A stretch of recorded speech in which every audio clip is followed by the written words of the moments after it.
Hold on to your pumpkins, cause you're gonna need them, cause today we're carving into Pumpkin Jack by Nicolas Meyssonnier. Hi there, I'm Dan, and today we take a look at this spooky, scary 3D platformer set in some beautiful and eerie atmospheric levels, all while attacking, dodging and experience the game's dark but hilarious humor. So, grab your cup. Today it's a cat, we don't have anything spookier here today.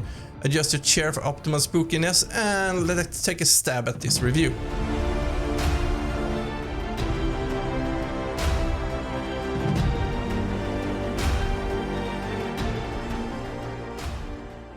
The game starts off like any epic story in the great Ark and Seal, the kingdom, not the wine by the way. Everything is good and peaceful, so peaceful that even the devil was bored.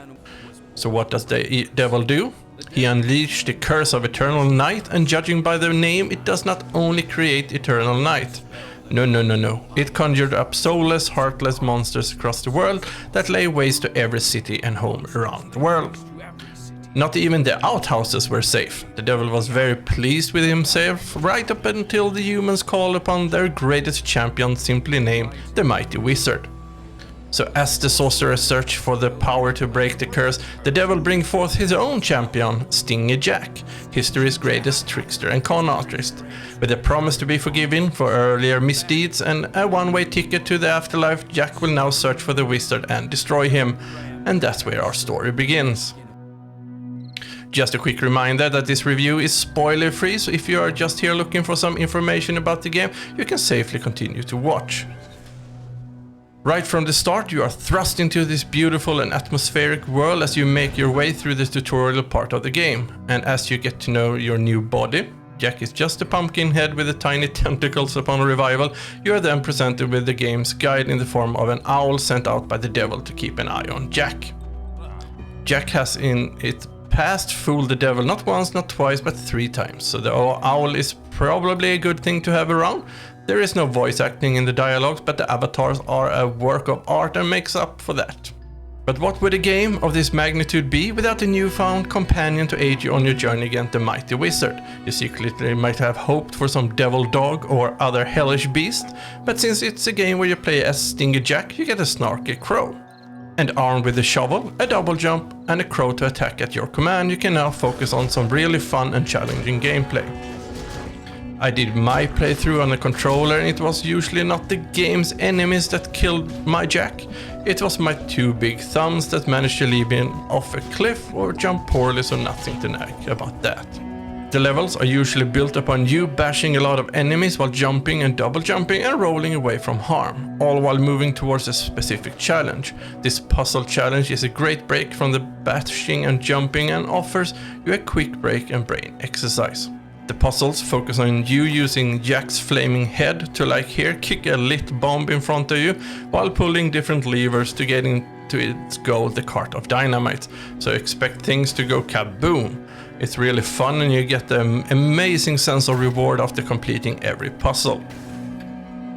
In another section of the game, you are faced with riding a minecart, and this gameplay mechanic had me leaning left and right in my chair while trying to quickly lean Jack left and right, and at the same time send off the crow to break barriers and jump over and over again, all while enjoying an amazing soundtrack. It's like having a racing game included in the platformer, and it's one of my favorite parts of the game. There are other sections with similar mechanics, but those you will have to find out for yourself. Don't forget to pick up the bird skulls spread across the map, since they can later be used to buy skins and at the creepy vendor that you will come across during your gameplay. But now you might be thinking, what about the boss fights? And you are right, platformers need challenging boss fights that force you to use everything you got to win, and this game delivers on that subject too. They are big, they have minions, and best of all, they have attacks that make you jump and roll for Jack's poor pumpkin life. Defeating them brings rewards like a new weapon to use in your continuous fight progressing throughout the game. So is this a good game and worth your hard-earned €29.99?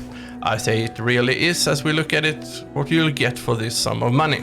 It's a game created by the solo dev that delivers an amazing 3D platformer filled with dark humor and exciting gameplay. You will have between 5 to 8 hours of gameplay ahead of you, filled with action and puzzles. The fact that we are being served the old Irish folk tale about Stingy Jack and his way of tricking the devil is just amazing.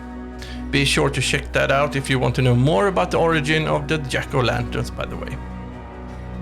The soundtrack is really good and fits so well in the season, and of course the gameplay. As for replayability, if you missed the secret on the level, you can return to find it and experience something like this.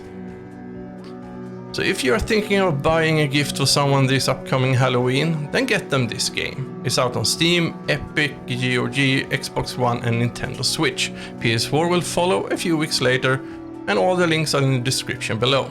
I'm Dan, and it's been a pleasure showing you Pumpkin Jack. I hope you now have the knowledge to know if you like this game or not.